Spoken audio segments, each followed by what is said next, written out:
Hello friends, Radhe Radhe. આજે હું લઈને આવી છું ઉનાળાની ગરમીમાં સૌનું ફેવરેટ કેરીથી બનતું ઠંડુ, ક્રીમી અને ટેસ્ટી ડ્રિંક. તો આજે આપણે બનાવવાના છીએ બધાનું ફેવરેટ કેરીથી બનતું મેંગો મસ્તાની ડ્રિંક. તો ચાલો રેસીપી સ્ટાર્ટ કરીએ. સૌ પ્રથમ મેં એક કેરી લીધી છે પાકી. હવે ચપ્પાની મદદથી એને કેરીને કટ કરી લઈશું. આવી રીતે ચપ્પાની મદદથી બે ભાગ કરી લઈએ.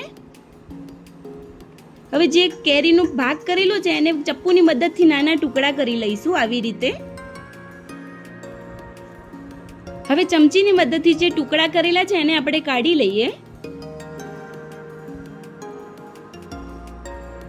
હવે આપણે એક બાઉલ લઈ લઈએ. બાઉલની અંદર જે કેરીના ટુકડા કર્યા છે એને બધી જ કેરીના ટુકડા એડ કરી લઈએ. આવી રીતે આપણે બધી જ કેરીના ટુકડા કરી લેવાના છે.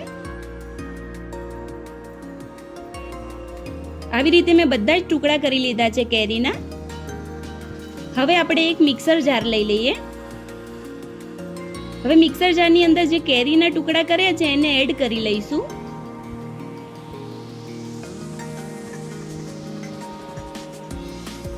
હવે આપણે એની અંદર 3 થી 4 ચમચી જેવી સુગર એડ કરીએ. સુગર તમારા સ્વાદના એકોર્ડિંગ એડ કરી શકો છો. હવે મેં અડધો કપ જેવું ઠંડુ દૂધ એડ કર્યું છે.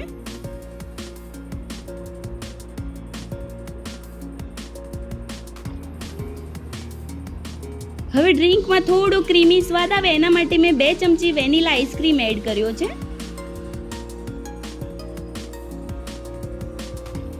હવે બધું જ સરસ રીતે મિક્સરની મદદથી ગ્રાઇન્ડ કરીને સ્મૂથ અને ક્રીમી શેક તૈયાર કરી લઈશું.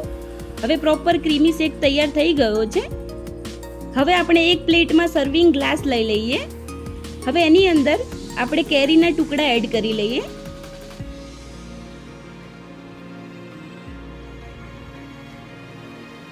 આવી રીતે આપણે બંને ગ્લાસમાં કેરીના ટુકડા એડ કરી લઈશું.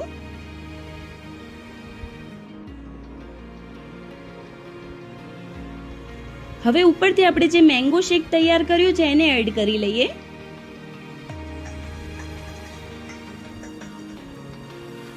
મેંગો શેકની જે થિકનેસ છે થોડી ઘટ જ રાખવાની છે. હવે ઉપરથી 1 ચમચી વેનીલા આઈસ્ક્રીમ એડ કરીશું.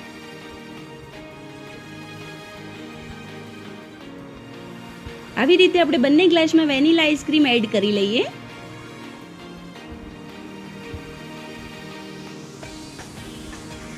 હવે ઉપરથી કાજુ, બદામ, પિસ્તાની કતરણ એડ કરી લઈશું.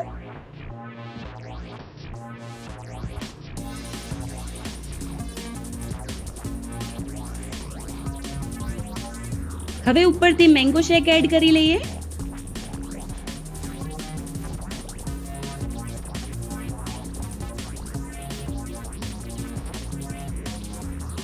હવે આપણે વેનીલા આઈસ્ક્રીમ એડ કરીશું.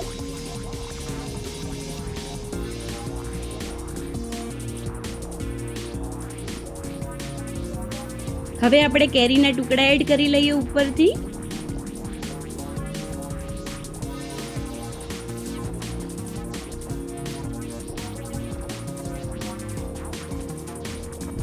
આ ડ્રિંક પીવાથી ખૂબ જ ઠંડક મળે છે શરીરમાં અને પીવામાં બી ખૂબ જ સ્વાદિષ્ટ લાગે છે. હવે ઉપરથી ગાર્નિશ માટે કાજુ, બદામ, પિસ્તાની કતરણ એડ કરીએ.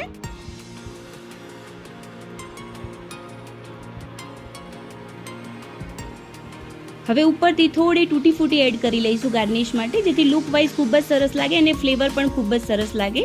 તો મિત્રો, તૈયાર છે સૌનું ફેવરેટ કેરીથી બનતું મેંગો મસ્તાની ડ્રિંક. તો તમને આ મેંગો મસ્તાની ડ્રિંકનો વિડીયો કેવો લાગ્યો એ કમેન્ટમાં જરૂરથી લખજો. અને નવી નવી રેસીપી જોવા માટે મારી ચેનલને સબસ્ક્રાઇબ કરજો.